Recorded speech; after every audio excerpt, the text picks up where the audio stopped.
London, 1856. The letter trembled in Lady Lydia Grayson's fingers, its contents as devastating as a physical blow.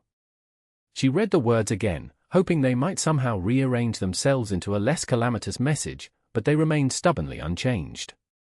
Dearest daughter, her father had written, I write with the heaviest of hearts. Our financial situation has deteriorated beyond salvation. The creditors will take Willowbrook within the fortnight. There is but one avenue remaining to us, one I have secured through desperate means. The Duke of Harrington has agreed to settle all debts in exchange for your hand in marriage. The arrangement is finalized. You are to depart for Thornfield Hall tomorrow. Forgive me. A single tear splashed onto the parchment, blurring the ink. At 18, Lydia had harbored dreams of a love match, of a gentleman who might cherish her spirited nature and passion for literature. Instead, her future had been bartered away to a man she had never met, a nobleman whose reputation preceded him like a shadow. The Duke of Harrington, Quentin Jasper's son, whose name was whispered in drawing-rooms across London with equal parts reverence and dread. Widowed 5 years prior under circumstances that society still speculated about with morbid fascination. A man known for his ruthless business dealings, imposing presence, and a heart rumored to be as cold as the stone walls of his ancestral home. My lady! Her maid Martha's voice interrupted her thoughts. Your father is asking for you in his study. Lydia folded the letter with shaking hands. Tell him I'll be there shortly. When Martha departed, Lydia moved to the window, gazing out at the sprawling gardens of Willowbrook, the only home she had ever known. Tomorrow, it would no longer be hers. Tomorrow, she would belong to a stranger. Her father looked a decade older than he had just weeks ago, his shoulders slumped beneath the weight of his failures. When she entered his study, he didn't immediately look up from the tumbler of brandy before him. You received my letter, he said, a statement rather than a question. Yes. The word came out barely above a whisper. I had no choice, Lydia. The gaming debts, the failed investments, we are ruined. The Duke's offer is our salvation. And I am the price, she said, unable to keep the bitterness from her voice. You will want for nothing as his Duchess. Harrington's fortune is vast, his position unassailable. His character is what concerns me, father. They say his first wife, rumors and gossip, he interrupted sharply. Nothing more. He is a powerful man, and such men accumulate enemies and speculation in equal measure. Did he request me specifically? The question had been plaguing her. Why her? There were countless young ladies of better breeding, with larger dowries, even now, when her family had nothing. Her father's hesitation told her everything. I approached him, he finally admitted. He had no interest in remarrying, but I persuaded him of the advantages. Your beauty, your education, your bloodline through your mother. You sold me to a man who had no desire for a wife. The reality of it struck her anew. I secured your future, he corrected, but couldn't meet her gaze. The carriage will arrive at dawn. Your things are being packed as we speak. That night, Lydia didn't sleep. She sat at her window watching the stars, knowing that by this time tomorrow, she would be in the home of a man who had purchased her as dispassionately as one might acquire a painting or a horse. The Duke's carriage arrived precisely at dawn, a grand, imposing vehicle drawn by 4 matching black horses. No romantic gesture, this, but a business transaction being completed. Her father's goodbye was brief, his embrace stiff with shame. Write to me, was all he said, before helping her into the carriage that would carry her away. The journey to Thornfield Hall took nearly the entire day. As they travelled north, the landscape gradually transformed from gentle meadows to rugged, windswept moors. By late afternoon, the imposing silhouette of Thornfield appeared against the darkening sky, a Gothic masterpiece of stone and shadow that seemed to grow from the very rock beneath it. Welcome to Thornfield Hall, miss, said the driver as he helped her down. The gravel crunched beneath her shoes as she stood before her new home, a sense of foreboding settling over her like the mist that clung to the surrounding hills. The massive oak doors swung open, revealing a silver-haired woman with impeccable posture and a stern expression. Lady Lydia, she said, her voice crisp as autumn leaves. I am Mrs. Winters, the housekeeper. His Grace is currently attending to business matters but will join you for dinner. I shall show you to your chambers. Lydia followed the housekeeper through a grand entrance hall adorned with ancestral portraits, generations of Jasper sons regarding her with painted eyes that seemed to judge her worthiness. The Duke's predecessors, all with the same striking features, strong jaw, pronounced cheekbones, and penetrating eyes. Her chambers were luxurious beyond anything she had known at Willowbrook, a spacious suite with a sitting room, bedchamber, and private bathing room. The furnishings were exquisite, the linens fine, but the space felt impersonal, like an elegant hotel rather than a home. His Grace had the rooms refurbished for your arrival, Mrs. Winters informed her. The Duchess's suite has been vacant since. She stopped herself. For some years. Since the first Duchess died, Lydia finished, watching carefully for the housekeeper's reaction. Mrs. Winters' expression revealed nothing. Dinner will be served at 7.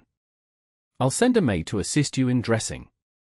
Left alone, Lydia explored her new quarters, running her fingers along the spines of books that filled a small shelf, selected for her, she presumed, but by whom? The Duke himself? A secretary tasked with the job? She pulled one volume free, a collection of poetry by Keats, and found herself wondering about the man who had brought her here. What kind of person would purchase a wife he had never met? At precisely 6:30, a young maid arrived to help her dress for dinner. The girl, Alice, chattered nervously as she styled Lydia's chestnut hair into an elegant arrangement. The entire staff has been in quite a state, preparing for your arrival, my lady. It's been so long since there was a duchess at Thornfield. Tell me about the Duke, Lydia ventured. Alice's hand stilled momentarily. His Grace is very particular. He likes things just so. Mrs. Winters says we're to make sure everything is perfect for you. Is he unkind to the staff? Oh no, my lady. Demanding, yes, but fair. He's just... She searched for words. Distant. Since the accident. Accident. But Alice seemed to realize she had said too much. It's not my place to speak of such things, my lady. Mrs. Winters would have my position. At 7:05, Lydia descended the grand staircase, dressed in her finest evening gown, a deep emerald silk that complemented her fair complexion and brought out the green flecks in her hazel eyes. Her stomach twisted with nerves as a footman led her to the dining room. The space was cavernous, dominated by a table that could easily seat 20, though only 2 places were set, one at the head and one to the right. Candelabras cast dancing shadows across the dark wood, creating an atmosphere both intimate and intimidating. She heard him before she saw him, the measured stride of boots across marble, a sound that made her heart leap to her throat. And then he was there, framed in the doorway, and Lydia's breath caught. The Duke of Harrington was tall, powerfully built, with broad shoulders that his impeccably tailored evening clothes did nothing to diminish.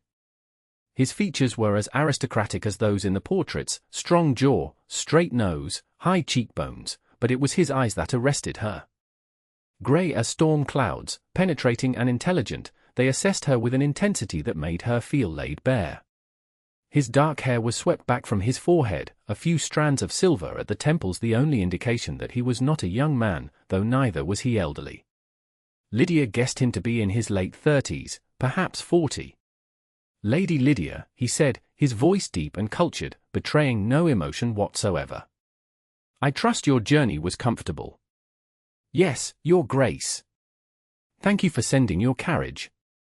He gave a curt nod and moved to the head of the table. A footman appeared instantly to hold Lydia's chair, and she sat, acutely aware of the Duke's gaze upon her. You are younger than I expected, he remarked as servants began serving the first course. I am 18, Your Grace. Indeed. Something flickered in those grey eyes, disapproval. Regret? It was gone too quickly to identify. And what do you know of me, Lady Lydia? The directness of the question startled her. Only what society says, Your Grace. And what does society say? His tone was dangerously soft. Lydia hesitated, then decided that if this was to be her life, it would not begin with dishonesty. That you are a man of great wealth and influence. That you are respected in business and feared in negotiations. That you... She faltered. That I what? He pressed. That you have little patience for society and its frivolities. That you rarely leave Thornfield except for matters of business. That your first marriage ended tragically. The Duke's expression hardened almost imperceptibly. Society, it seems, has been thorough in its assessment. He took a sip of wine. Tell me, did your father explain the exact nature of our arrangement? He said you had agreed to settle his debts in exchange for my hand in marriage. A crude but accurate summation. I have indeed settled his considerable debts. In return, you will become the Duchess of Harrington, fulfill the social obligations of that position when necessary, and provide an heir to the dukedom. Beyond that, your time is your own. I maintain a residence in London, which you may use for the season if you wish, though I rarely attend myself. Lydia felt as though the air had been pressed from her lungs. He spoke of their future with such cold detachment, a business merger rather than a marriage. And when will this arrangement be formalized? She asked, proud that her voice remained steady. The wedding will take place here, in the Thornfield Chapel, 3 days hence. I've arranged for a special license. The ceremony will be private, only essential witnesses. I assume that meets with your approval. It wasn't a question requiring her consent, but a statement of fact. Lydia nodded numbly. Good. He returned his attention to his meal. I understand you enjoy literature. The library at Thornfield is extensive. You are welcome to make use of it. Thank you, Your Grace. The remainder of the meal passed in stilted conversation, the Duke inquiring after her education, her accomplishments, her preferences in music and art. He listened to her responses with polite attention, but revealed almost nothing of himself in return. When dinner concluded, he escorted her to the door of the dining room. I have correspondence to attend to. Mrs. Winters will show you anything you require. Good evening, Lady Lydia. Before she could respond, he was gone, striding down the corridor toward what she presumed was his study. The following morning, Lydia explored her new home. Thornfield was even larger than it had appeared from the outside, a labyrinth of corridors, grand rooms, and hidden alcoves. The servants watched her curiously as she wandered, offering respectful curtsies but little conversation. It was in the east wing that she encountered Mrs. Winters again, emerging from a room whose door the housekeeper quickly pulled shut. This area of the house is not in use, my lady, Mrs. Winters said, her tone suggesting a rebuke despite her deference. The furnishings are covered, the fireplace is unlit. You would be more comfortable in the main part of the house. What's in that room? Lydia asked, curiosity piqued by the housekeeper's obvious discomfort. Nothing of interest, my lady. Old furnishings, primarily. But something in the woman's manner suggested otherwise. If I am to be the mistress of Thornfield, shouldn't I be familiar with all of it? Mrs. Winters' lips thinned. His Grace has specific instructions about certain areas of the house. The east wing is not to be disturbed. I see. Lydia nodded, but made a mental note to return when the housekeeper was otherwise engaged. Perhaps you could direct me to the library then. The library proved to be the most welcoming room at Thornfield, a magnificent 2-story chamber lined with thousands of volumes, comfortable leather chairs positioned near the massive fireplace, and tall windows that looked out over the moors. Here, at least, Lydia felt she could breathe. She was examining a first edition of Pride and Prejudice when she sensed rather than heard someone enter the room. Turning, she found the Duke watching her from the doorway. Your Grace, she said, hastily returning the book to its shelf. I hope I'm not intruding. The library is at your disposal, he replied, crossing the room to stand before her. Today he wore riding clothes, a tailored coat that emphasized his broad shoulders, buff breeches, and polished boots. He looked every inch the aristocrat, confident in his domain. I was informed you were exploring the East Wing earlier. His directness caught her off guard. I was familiarizing myself with the house. The east wing is closed, he said, his tone leaving no room for discussion. There are structural concerns that make it unsafe for habitation. It was a lie, Lydia was certain, but she nodded as if accepting his explanation. I'll avoid it in the future. See that you do. His gaze moved to the shelves behind her. You were examining the Austen. Are you an admirer of her work? Very much so. Her observations of human nature are remarkably astute. Indeed. Something that might have been approval flickered in his eyes. My mother was also an Austen enthusiast. This collection was hers. It was the first personal detail he had shared, however small, and Lydia seized upon it. Is your mother still living, Your Grace? No. She passed when I was 16. I'm sorry. I lost my mother at 12. It's a particular kind of loneliness, isn't it? For a moment, his expression softened, the hard lines of his face relaxing into something more human. It is. The moment stretched between them, a tenuous connection, before he seemed to catch himself and the shutters came down once more. I have business in the village this afternoon. Is there anything you require while I'm there? No, thank you. Lydia hesitated, then added, though perhaps, when you return, you might show me the grounds. I'd like to become better acquainted with Thornfield. He appeared surprised by the request. The gardens are extensive. You may explore them at your leisure. I'd prefer to see them with you, she persisted, emboldened by the brief glimpse of humanity she'd witnessed. After all, we are to be married in 2 days' time. We might at least attempt to know one another. The Duke studied her for a long moment, his expression inscrutable. Very well. I shall return by 4. We can walk the grounds then. As he turned to leave, Lydia called after him, Your Grace? May I ask something of you? He paused, glancing back at her with one eyebrow raised in inquiry. When we are alone, might you call me Lydia instead of Lady Lydia? And might I know what name to call you by? I cannot address my husband as Your Grace for the rest of our lives. Again, that flicker of surprise. My name is Quentin, he said after a moment. Though it has been some time since anyone has used it. Quentin, she repeated, testing the name. Thank you. He nodded once, then departed, leaving Lydia alone in the library with the sense that she had won a small but significant victory. True to his word, the Duke, Quentin, returned at 4 o'clock and found Lydia waiting in the entrance hall, a shawl draped over her arms in preparation for their walk. The gardens are extensive, he said as they stepped outside. The original design dates to the early 18th century, though my grandfather made significant alterations. They walked side by side along gravel paths that wound through formal rose gardens, past fountains and statuary, and into more naturalistic areas where woodland plants grew in carefully cultivated wildness. It's beautiful, Lydia said honestly. Though I imagine quite different in spring and summer. Indeed. The rose garden is particularly impressive in June. He gestured toward a stone bench overlooking a small pond. Would you care to rest a moment? They sat, watching as the late afternoon sun cast golden light across the water's surface. A comfortable silence settled between them, broken only by the occasional splash of a fish or call of a bird. May I ask you something, Quentin? Lydia ventured after several minutes. You may ask. I may choose not to answer. She smiled at his candor.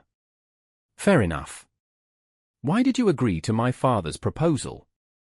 You clearly had no desire to remarry, yet here I am. His jaw tightened, and for a moment she thought he would refuse to respond. When he did speak, his voice was carefully measured. Your father approached me with a business proposition that had potential merit. He owned land adjacent to a railway project I am developing. The marriage provides certain legal advantages regarding those properties. So it truly was a business transaction, Lydia said softly. Quentin turned to face her directly. Marriage among our class is always a business transaction, Lady Lydia. Surely you are not so naive as to believe otherwise. Not naive, perhaps, but hopeful. She met his gaze steadily. "And I asked you to call me Lydia." "Lydia," he amended, the name sounding unfamiliar on his lips. "What happened to your first wife?" The question escaped before she could reconsider its wisdom. His expression closed like a door slammed shut. "That is not a topic for discussion. We are to be married. Surely I have a right to know, you have a right to know that she is dead, that the marriage was brief, and that the circumstances are private." His tone brooked no argument. "Now, shall we continue our tour of the grounds, or would you prefer to return to the house?" Lydia recognized she had pushed too far, too quickly. "Continue, please. I'd like to see more." They resumed walking, the easy rapport of moments ago replaced by tension. Quentin pointed out features of the garden with mechanical precision, all trace of warmth gone from his manner. As they rounded a corner, they encountered a gardener trimming a hedge. The man hastily removed his cap and bowed. "Good afternoon, Your Grace." "Phillips," Quentin acknowledged. "The new plantings in the West Garden are coming along well." "Thank you, Your Grace." The gardener's eyes darted to Lydia with undisguised curiosity. "This is Lady Lydia Grayson," Quentin said. "We are to be married. She will be the new Duchess of Harrington." Phillips bowed again. "An honor, my lady. Congratulations to you both." "Thank you," Lydia replied warmly. "The gardens are a testament to your skill." The gardener beamed at the compliment, but Quentin was already moving on, clearly impatient with the exchange. When they were out of earshot, Lydia remarked, "He seems dedicated to his work. Phillips has been at Thornfield for over 20 years. He knows every plant, every soil condition." There was respect in Quentin's voice. Loyalty and competence are rare qualities. When found, they should be valued. Is that why Mrs. Winters remains, despite her rather intimidating manner? A ghost of a smile touched his lips. "Mrs. Winters has managed Thornfield longer than I have been its master. Her intimidating manner, as you put it, ensures the household runs with military precision. And she's loyal to you." "Fiercely so." His expression grew thoughtful. "Many left after my first marriage ended. Mrs. Winters never wavered." It was another small piece of the puzzle that was Quentin Jasper's son, and Lydia filed it away carefully. As they neared the house once more, Quentin's pace slowed. "The day after tomorrow, you will become the Duchess of Harrington," he said, his gaze fixed on the imposing facade of Thornfield. "The position comes with considerable responsibilities and privileges. You will have authority over the household, the staff, the social calendar. You will be invited to events and causes where your patronage is sought." "I understand," Lydia replied. "I was raised to fulfill such duties." "Were you?" He turned to look at her, his expression skeptical. "Your father's financial improprieties suggest a household in disarray, not one preparing its daughter for a duchess's responsibilities." The observation stung, partly because of its accuracy. "My mother ensured my education was comprehensive before her death. After, I managed much of the household myself, as my father was often absent. Managing a country estate is not the same as being a duchess." "I'm aware of that," Lydia replied, an edge entering her voice. "But I am neither stupid nor incapable of learning. If your concern is that I will embarrass you socially, I assure you, that is not my concern," he interrupted. "My concern is that you understand what you are agreeing to. Once we are married, there is no undoing it. You will be bound to Thornfield, to the dukedom, and to me for the remainder of your life." The solemnity of his words sent a chill through her. "As will you be bound to me?" "Indeed." His gaze was impenetrable. "Remember that before you agree to the vows." Before she could respond, he offered his arm. "Shall we return? The evening grows cool." That night, Lydia lay awake long after the household had quieted, contemplating her conversation with the Duke. There was more to him than the cold, forbidding man society described. She had glimpsed it in his respect for the gardener, in his brief moment of connection over their shared loss of mothers, in his unexpected warning about the permanence of their upcoming union. But there were shadows too, the mysterious East Wing, the unmentionable first wife, the way the servants regarded him with a mixture of respect and wariness. What had happened to transform a man into such a fortress of solitude? Unable to sleep, Lydia wrapped a dressing gown around herself and lit a candle. The corridors of Thornfield were silent and dark as she made her way back to the library, intent on finding a book that might help her find rest. As she passed a window overlooking the rear gardens, a movement caught her eye. A figure walked among the paths, head bowed, hands clasped behind his back. Even in the dim moonlight, she recognized the Duke's tall form. He moved like a man carrying a great weight, his shoulders tense, his stride measured but heavy. Lydia stood transfixed, watching this solitary ritual. How many nights had he walked these gardens alone? What thoughts occupied him in these private hours?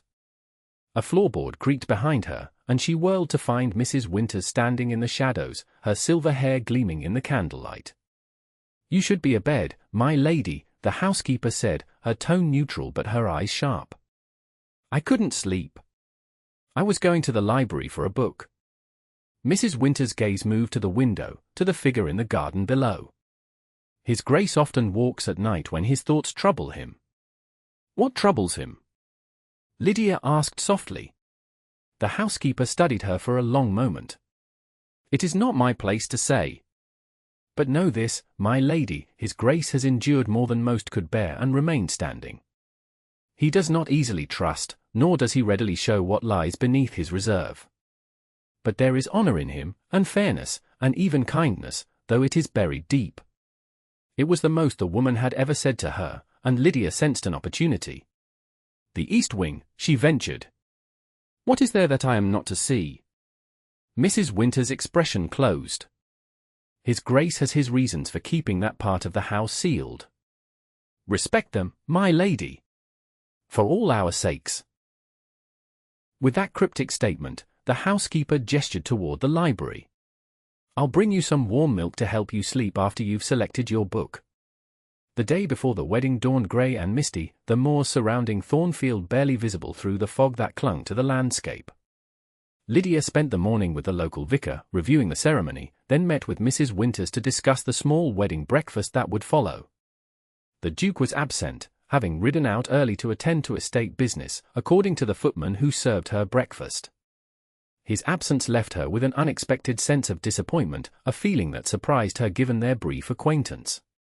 By late afternoon, restlessness drove Lydia to the stables, where she requested a horse for riding. "I'm afraid his Grace hasn't specified which mount would be suitable for you, my lady," the stable master said apologetically. "Perhaps a carriage ride instead." "I am quite an experienced rider, Mr. Fletcher, my lady."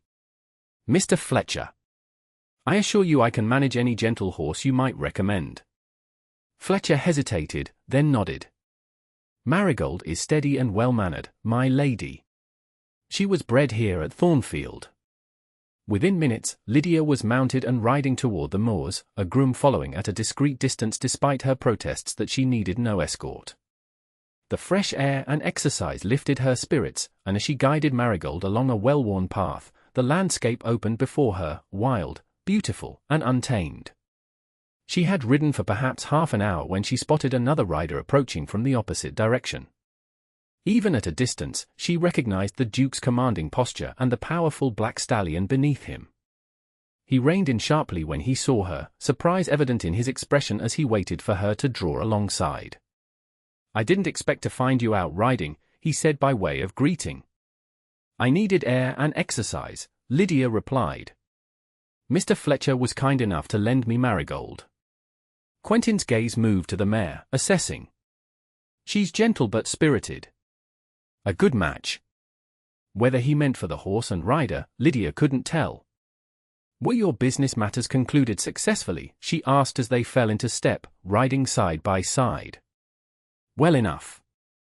He gestured toward a ridge in the near distance. "There's a view worth seeing, if you're inclined." They rode in companionable silence until they reached the ridge, where Quentin dismounted and came to help Lydia down.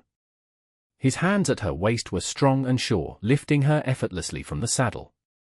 For a brief moment, they stood close enough that she could see the varying shades of grey in his eyes, the small scar that traced his right jawline, the way his breath caught slightly as their gazes met. Then he stepped back, gesturing toward the vista before them. Thornfield and its lands. The view was breathtaking. Thornfield Hall stood proud against the moorland backdrop, its grey stone warmed by the late afternoon sun. Beyond it, fields and woodland stretched toward distant hills, a river cutting a silver path through the valley. "It's magnificent," Lydia said honestly. "It has been in the Jasper Sun family for 12 generations, Quentin replied, a note of pride in his deep voice. "Through war, famine, political upheaval, Thornfield has endured. As have the Jasper Suns, it seems. We are nothing if not survivors." There was something dark in his tone, a bitterness that caught Lydia's attention. "Tomorrow I will become a Jasper Sun," she said quietly. He turned to look at her, his expression unreadable. "Yes. Are you certain you wish to go through with this arrangement?" she asked. "It's not too late to change your mind." Surprise registered on his features. "Do you wish to be released from the agreement?" "No," she answered truthfully. "But I wonder if you might. You did not seek this marriage, it was thrust upon you by my father's scheming and your own business interests." Quentin was silent for so long that Lydia thought he might not answer. When he did, his words were measured. "I made a commitment. I do not break my word." "That isn't the same as wanting the marriage," she pressed. His jaw tightened. "Want has little to do with duty, Lady Lydia. I require an heir. The dukedom requires a duchess. You require security your father can no longer provide. Our mutual needs align. That is sufficient." "Is it? Is that truly all marriage should be?" "It is all that this marriage will be," he said with finality, turning back toward the horses. "We should return. The mist will descend quickly once the sun begins to set." The ride back to Thornfield was silent, the brief camaraderie of earlier replaced by a wall of tension. As they approached the stables, however, Quentin spoke again. "I have arranged for my mother's jewels to be placed in your rooms. You may choose whatever you wish to wear tomorrow and in the future. They are yours now." The gesture, unexpected and oddly intimate, caught Lydia off guard. "Thank you. That's very generous." "They have been waiting for a duchess," he said simply, then dismounted and helped her down once more. This time, his hands lingered at her waist a moment longer than necessary, his gaze meeting hers with an intensity that sent a shiver down her spine. Then, as quickly as the moment had come, it passed, and he was striding toward the house without a backward glance. That evening, Lydia opened the leather case that had been delivered to her rooms.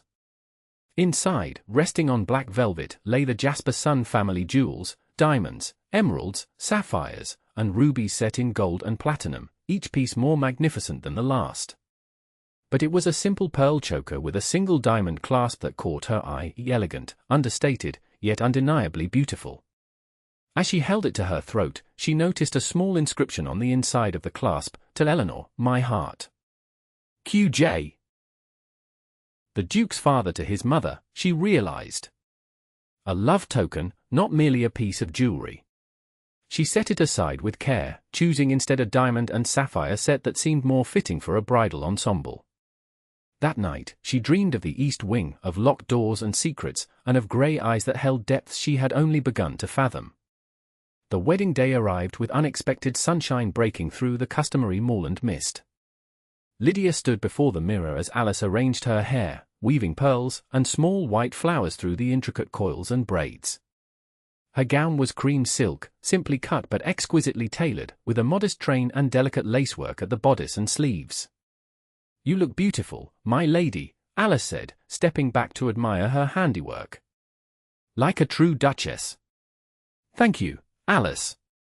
Lydia smiled, but couldn't quite dispel the nervousness that fluttered in her stomach. In less than an hour, she would be irrevocably bound to a man she barely knew, a man whose very name caused whispers in society, whose past remained shrouded in mystery, and whose heart seemed encased in ice. A knock at the door announced Mrs. Winters, who entered carrying a small bouquet of white roses and heather. "His Grace thought you might wish for these," the housekeeper said, presenting the flowers. "They were cut fresh from the greenhouse this morning." Lydia accepted the bouquet, touched by the gesture. "Please thank His Grace for me." Mrs. Winters nodded, then hesitated before adding, "He is a good man, my lady." Different than he once was, perhaps, but good nonetheless. Before Lydia could inquire further, the housekeeper was gone, leaving her to wonder at the statement and the woman's uncharacteristic softness.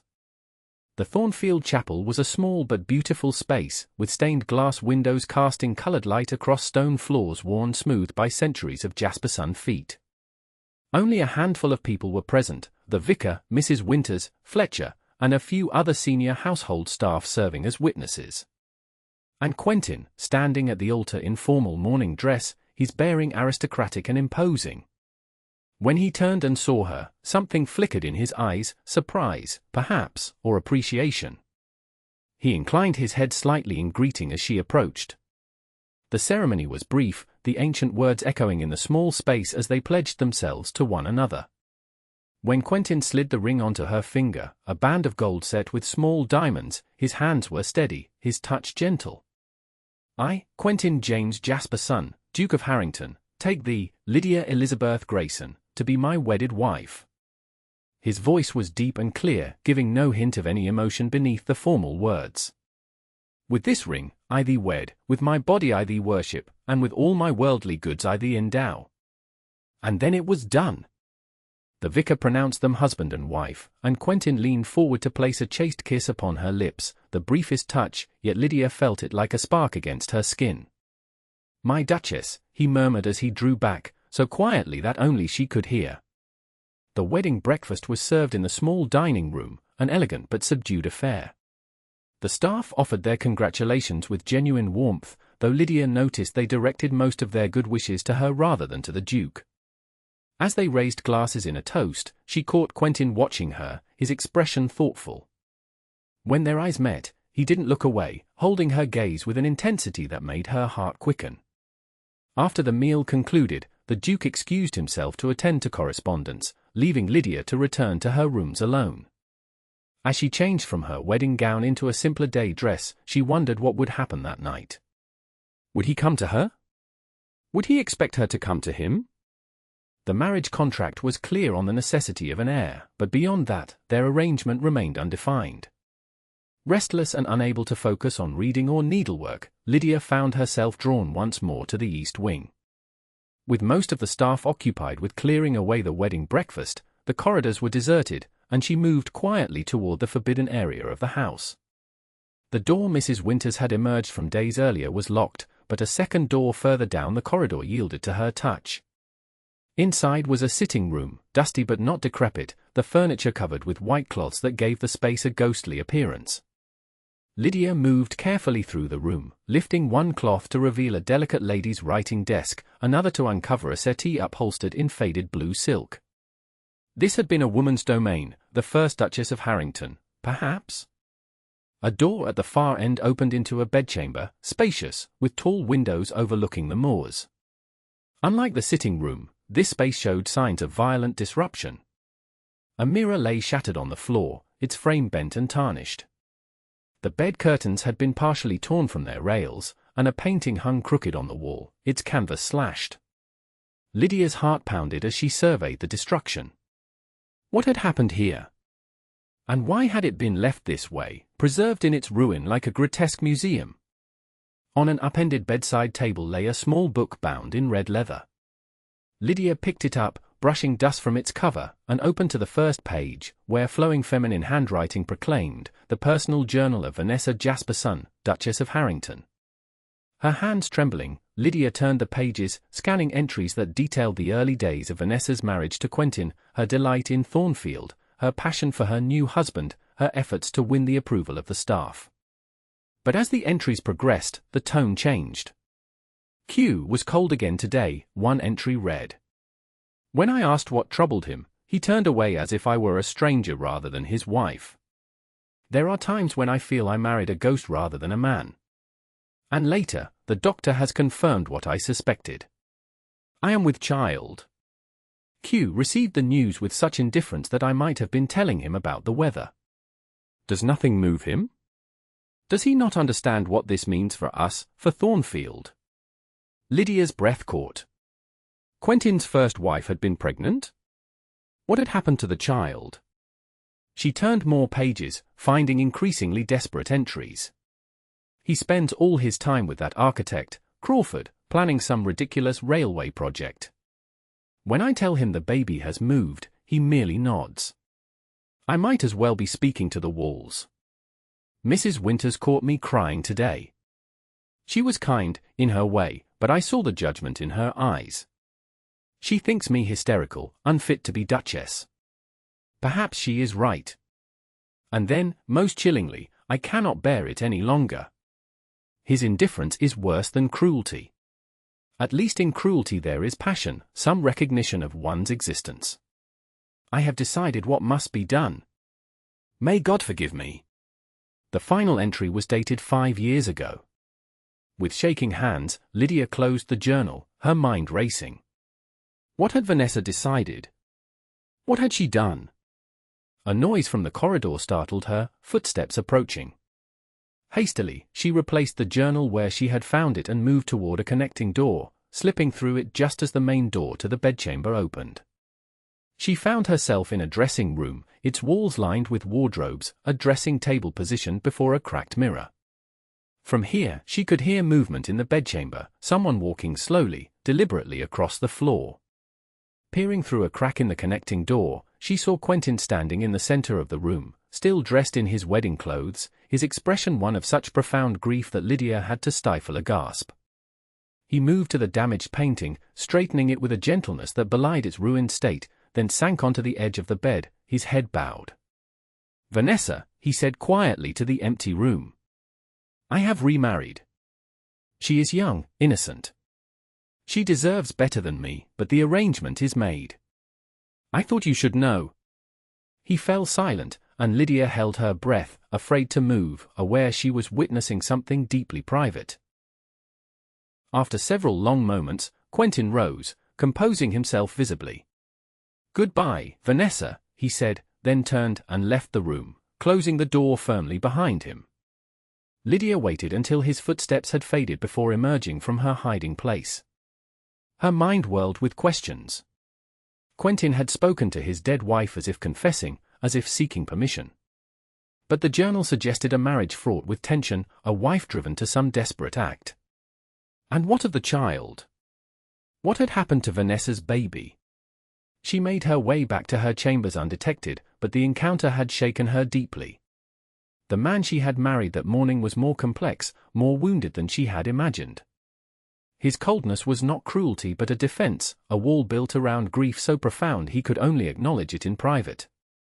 Dinner that evening was a quiet affair. Quentin seemed distracted, responding to her attempts at conversation with monosyllables. Several times she caught him studying her, only to look away when their eyes met. As the meal concluded, he set aside his napkin and cleared his throat. "I hope your chambers are comfortable." "Yes, thank you." Lydia hesitated, then added, "Though I confess I am unsure of the protocol now that we are married. Are we to maintain separate chambers, or?" She let the question hang, feeling heat rise to her cheeks. Quentin's expression remained neutral. "I thought perhaps we might begin as we mean to continue. Separate chambers, but with the connecting door unlocked should either of us wish to." He paused, choosing his words carefully. "Visit the other." "I see." Lydia nodded, relieved and disappointed in equal measure. A practical arrangement. Indeed. He rose from his chair. "If you'll excuse me, I have matters to attend to in my study. Good evening, Duchess." The title, spoken in his deep voice, sent an unexpected thrill through her. "Good evening, Your Grace." Alone in her chambers that night, Lydia found herself drawn to the connecting door that led to the Duke's rooms. It was unlocked, as he had said it would be, but she made no move to open it.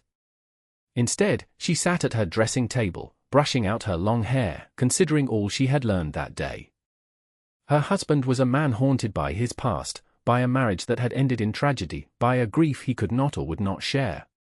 Yet he had spoken to her with respect, had provided for her comfort, had even, in his own reserved way, shown consideration for her feelings. Could there be more between them than the cold arrangement he had outlined? Could she reach the man beneath the ducal facade? Lydia was still pondering these questions when a soft knock sounded at the connecting door. Her heart leapt to her throat as she called, "Enter." Quentin stepped into the room, no longer in his formal evening attire but dressed in a dressing gown over what appeared to be nightclothes. His hair was slightly disheveled, as if he had been running his hands through it in agitation. "Forgive the intrusion," he said, his voice low. "I?" He seemed at a loss for words, an unusual state for a man normally so articulate. Lydia rose from her dressing table. "It's no intrusion. These are your rooms as much as mine. I wanted to ensure you had everything you needed." It was a transparent excuse, and they both knew it. Lydia took a step toward him. "What do you really want, Quentin?" He exhaled slowly. "I don't know. That's the truth of it. I agreed to this marriage for practical reasons, but now that it's done." He gestured vaguely. "You are not what I expected." "What did you expect?" "Someone like your father, perhaps. Grasping. Calculating." "And what am I instead?" she asked softly. His eyes met hers, grey depths that held unexpected warmth. "Honest. Perceptive. Brave, in your way." The compliments, delivered in his matter-of-fact tone, warmed her more than flowery praise might have. "Thank you." Quentin moved to the window, looking out at the moonlit gardens. "I am not an easy man to live with, Lydia. The staff will tell you that, if they haven't already. I have moods. I withdraw. I can be cold. I've noticed," she said, a hint of humor in her voice. He glanced back at her, surprised, and for a moment, she thought she saw the ghost of a smile. "Yes, I suppose you have. I'm not asking for perfection, Quentin. Just honesty. If we're to build any kind of life together, we need that foundation at least." He nodded slowly. "Honesty. I can try." He turned fully to face her. "In that spirit, I should tell you that I know you were in the East Wing today." Lydia's heart stuttered. "How?" "The scent of your perfume lingered. And a footprint in the dust." His expression was unreadable. "You found Vanessa's rooms?" "Yes." She saw no point in denying it. "I found her journal as well." Pain flickered across his features. "Then you know some of it." "Not all." "Will you tell me the rest?" she asked quietly. For a long moment, she thought he would refuse. Then, with a deep breath, he gestured toward the small sitting area by the fire. "Shall we sit?" They settled into chairs opposite each other, the fire casting dancing shadows across Quentin's strong features as he gathered his thoughts. "Vanessa and I were not a love match," he began. "Like our marriage, it was arranged, by our fathers, in that case. She was beautiful, accomplished, from an excellent family. I was younger then. Less hardened. I thought perhaps we might grow to care for each other, if not love." He stared into the fire, his expression distant. The first few months were pleasant enough. Vanessa enjoyed being a duchess, enjoyed the social aspects of the role. But she found Thornfield isolating, the moorland climate depressing. "And I?" He hesitated. "I was consumed with my railway project. It was innovative, potentially lucrative, but required constant attention." "You neglected her," Lydia said softly, not as accusation but understanding. "Yes." The admission seemed to cost him. "I told myself she had her social engagements, her redecorating projects, her correspondence with friends. I didn't recognize how lonely she was becoming." He rose, moving restlessly to the window once more. "When she told me she was expecting a child, I was pleased. An heir was the primary purpose of our union, after all. But I didn't understand what she needed from me. She wanted excitement, celebration, emotional displays I couldn't provide. And then? Lydia prompted when he fell silent. And then, one night, there was a storm. Violent, even by Moreland standards. Vanessa had been increasingly unstable, crying, shouting, making accusations. The doctor had prescribed rest, suggested her condition was affecting her mind. His voice grew strained. I was in London on business. When I returned the next morning, Mrs. Winters met me at the door. Vanessa had gone out in the storm, heavily pregnant, distraught. They found her at the bottom of Thornfield Crag. Lydia's hand flew to her mouth. She fell? Quentin's face was a mask of pain. The official finding was an accident. The path was slippery, the visibility poor. But her letter? What letter? She left one in my study. Not found until after the inquest. His hands clenched at his sides.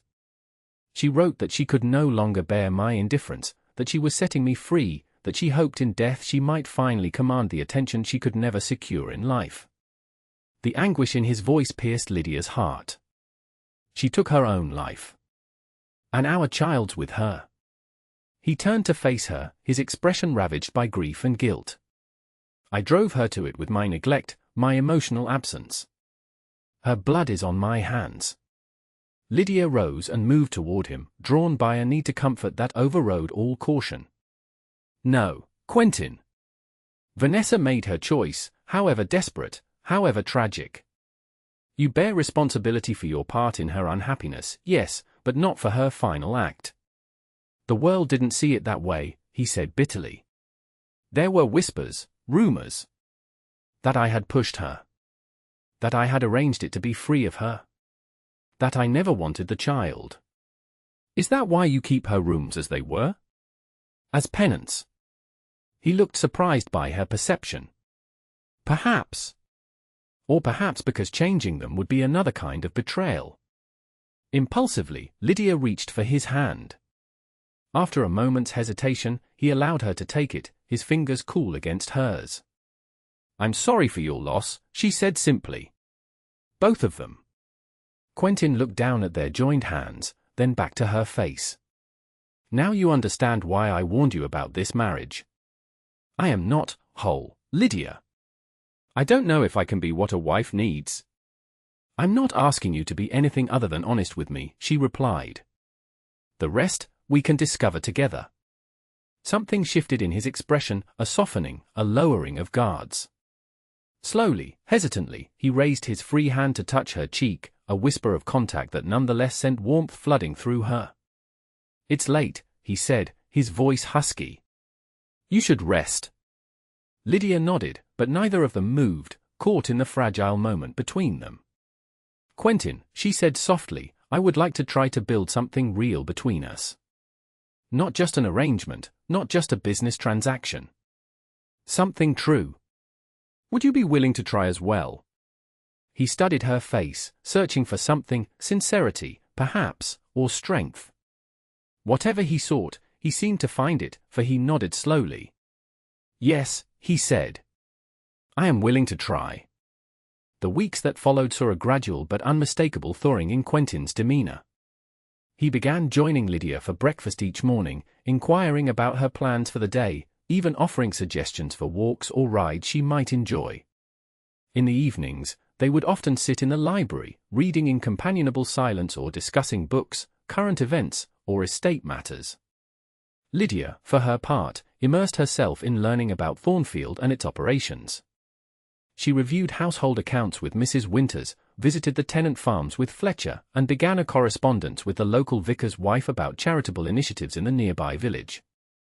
One evening, as they sat in the library after dinner, Quentin looked up from his book to find Lydia watching him, a small smile playing about her lips. Have I grown an extra head? He asked dryly. She laughed, a sound that had become increasingly common at Thornfield, much to the staff's delight. I was just thinking how different you look when you're absorbed in reading. Less ducal. Less ducal. He raised an eyebrow. I'm not certain whether to be flattered or offended.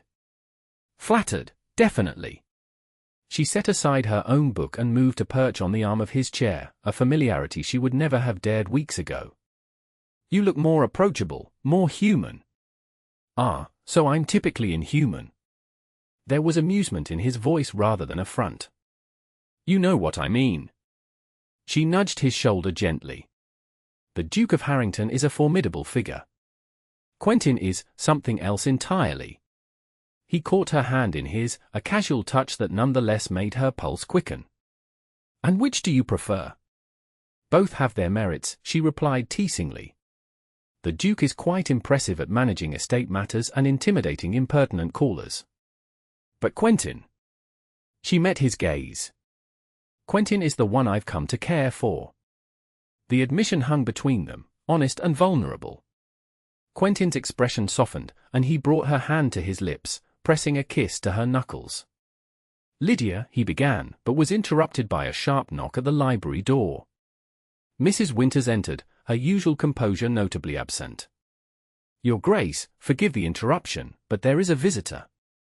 He insisted it was urgent. Quentin frowned. At this hour? Who is it? The housekeeper's gaze flickered to Lydia, then back to the Duke. Lord Grayson, Your Grace. The Duchess's father. Lydia felt as though the air had been sucked from the room. My father? Here? Show him to the blue drawing-room, Quentin instructed, rising to his feet. We will receive him there. As Mrs. Winters departed, Lydia turned to Quentin, confusion and anxiety warring within her. I don't understand. I've had no word from him since I left Willowbrook. Quentin's expression had hardened, the warmth of moments ago replaced by ducal authority. We shall soon find out the purpose of his visit. He offered her his arm. Shall we? Lord Grayson stood by the fireplace in the blue drawing-room, looking considerably more prosperous than when Lydia had last seen him. His clothes were new and fashionable, his demeanor confident as he turned to greet them. Lydia, my dear girl. He moved as if to embrace her, but stopped short at Quentin's coldly assessing gaze. And Your Grace. Thank you for receiving me at this late hour. Father, Lydia acknowledged, keeping her voice neutral. This is unexpected. Indeed it is, Quentin added, his tone making it clear the surprise was not a welcome one. To what do we owe this visit, Lord Grayson? Can a father not visit his daughter without cause? Lord Grayson asked, attempting joviality. I've been travelling abroad, Italy, primarily, and have only just returned to England. Naturally, my first thought was to see how my Lydia fares in her new life. How convenient that your travels have concluded just as my railway project secured its final funding, Quentin observed, his voice dangerously soft. A project that now includes development of the former Willowbrook lands. Lord Grayson's smile faltered. Yes, I had heard something of that. Excellent news, of course. The railway will bring prosperity to the entire region. Including to those who might hold shares in the venture, Quentin continued relentlessly. Shares that were not available to the general public, but might be acquired through other means. Understanding dawned on Lydia as she looked between the two men. Father, what have you done? Lord Grayson had the grace to look uncomfortable. Nothing untoward, I assure you. Merely some small investments, guided by information from well-placed friends. Information that was not publicly available, Quentin said flatly. Information that could only have come from my private correspondents or business associates. I'm sure I don't know what you're implying, Your Grace. Lord Grayson straightened, affronted. I came here to see my daughter, not to be accused of impropriety. You came here, Quentin replied, because you learned that I've been investigating unusual trading activity in railway shares, particularly those connected to the Willowbrook development. Activity that has been traced to accounts in Italy, accounts opened shortly after you departed England. Lord Grayson paled visibly. These are serious allegations, Your Grace. They are facts, not allegations. Quentin's voice was cold. Facts that, if made public, would result not only in financial ruin but criminal charges. Father, Lydia interjected, her voice tight with emotion, did you arrange my marriage to Quentin to gain access to information about his business affairs? Lord Grayson hesitated too long before responding. Of course not, my dear. I sought a beneficial alliance for you, nothing more. But his eyes slid away from hers, unable to maintain the lie. You sold me, she said, the truth of it washing over her like ice water. Not to secure my future or save Willowbrook, but to position yourself to steal from my husband. That's unfair, Lydia. Was it worth it? She interrupted, anger rising to replace shock. Was the profit worth trading your daughter like chattel? Lord Grayson's expression hardened. Don't be so dramatic. You're a duchess now, for God's sake. Most women would be grateful. I am grateful, she replied, her voice steady despite the turmoil within. Not to you, but to Providence that brought me to a man of honor despite your scheme. She turned to Quentin, whose face remained impassive though his eyes burned with barely contained fury. What will happen to him? Quentin considered her question carefully. That depends in part on you, Duchess. As your father, he has certain protections through our marriage. I could pursue legal action, but the scandal would touch you as well. And the alternative? He returns the ill-gotten gains. All of them. He signs a confession that I will hold but not file unless he engages in similar activities in the future. And he leaves England, permanently. Lord Grayson made a strangled sound of protest. You can't exile me from my own country. I can and I will, Quentin replied coldly. Consider it mercy, Lord Grayson. The alternative is Newgate Prison. Lydia looked at her father, this man who had gambled away her childhood home, sold her to pay his debts, and then attempted to profit from the transaction, and felt a strange calm settle over her. I agree with His Grace's terms. Lord Grayson stared at her in disbelief. Lydia, you can't mean to send your own father into exile. You sent me into exile, she replied quietly. The difference is, I found happiness despite your intentions. I suggest you try to do the same. With a curt nod to Quentin, she turned and left the room, her head high despite the tears that threatened. She made it to the grand staircase before the first tear fell, and was halfway up when she heard Quentin's voice behind her. Lydia. She paused but didn't turn. I need a moment, please. Instead of retreating, he climbed the stairs until he stood beside her. Look at me. Reluctantly, she raised her eyes to his.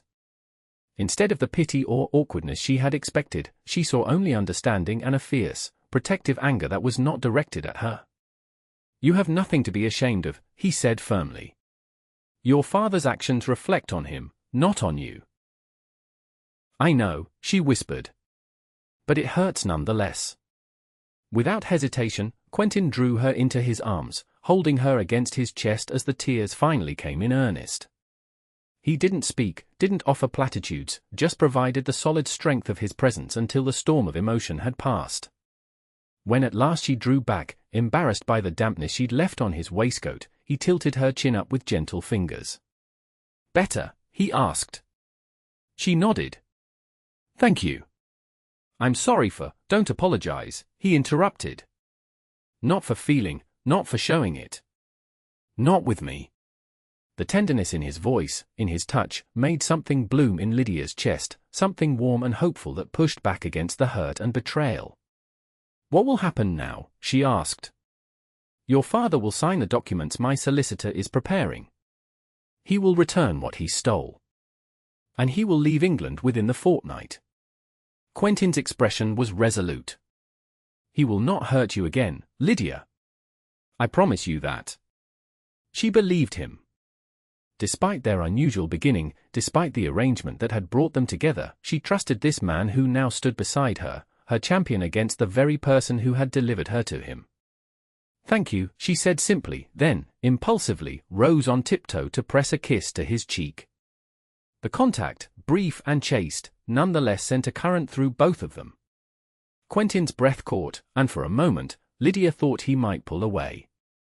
Instead, his hand came up to cup her cheek, his thumb tracing the curve of her jawline with exquisite gentleness. Lydia, he said, her name a question and an answer both. And then he was kissing her, truly kissing her, not the formal peck of their wedding but a real kiss, warm and tender and filled with all the emotions neither had yet put into words. His arms encircled her waist, drawing her closer, and she wound her own around his neck, the hurt of moments ago forgotten in this new, sweet discovery. When they finally parted, both slightly breathless, Quentin rested his forehead against hers. "I have wanted to do that for some time," he admitted. "What stopped you?" she asked, a smile playing at her lips. "Fear," he answered honestly. "Fear that I would ruin this fragile thing between us. Fear that I didn't deserve the chance you were offering. And now?" He straightened, looking down at her with newfound clarity. "Now I find I'm more afraid of losing what we might build together than I am of trying and failing." "Good," she replied softly.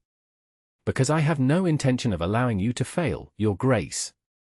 The smile that spread across his face transformed him, erasing years of solitude and sorrow, revealing the man he might have been, he might still become, with love to guide him. "In that case, Duchess," he said, offering her his arm once more, "shall we return to the library? I believe we were having a rather important conversation before we were interrupted." Lydia placed her hand on his arm, feeling for the first time truly like the Duchess of Harrington, not because of the title or the wealth, but because she stood as equal partner to the man beside her. "Lead the way," she replied, and together they ascended the stairs, leaving the shadows of the past behind. In the months that followed, Thornfield Hall witnessed a transformation. Rooms long closed were opened and aired, dark draperies replaced with lighter fabrics, and laughter, once so rare within those ancient walls, became a common sound. The East Wing, too, underwent change. On a bright spring morning, Quentin led Lydia to Vanessa's rooms, a key in his hand and resolution in his bearing. "It's time," he said simply, and together they entered the space that had housed so much pain. They worked side by side, removing the damaged furnishings, saving what could be salvaged, consigning the rest to storage or disposal. Quentin spoke of Vanessa as they worked, not with the agonized guilt of before, but with compassion and regret for a troubled soul he had failed to understand. When they came to the journal, he hesitated, then handed it to Lydia.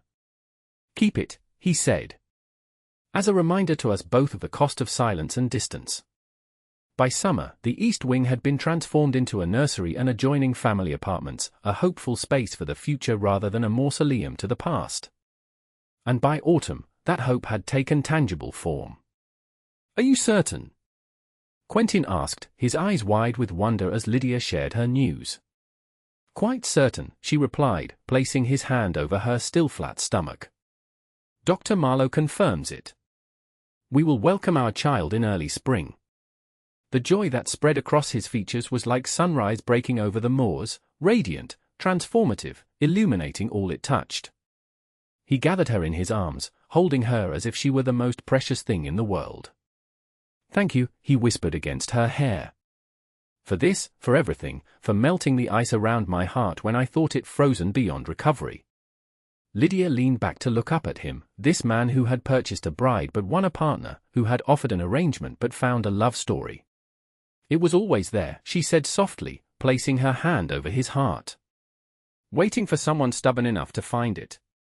And as he lowered his lips to hers, Quentin Jasperson, Duke of Harrington, silently thanked whatever twist of fate had brought Lydia into his life, not as a business transaction, but as the salvation he had never known he needed.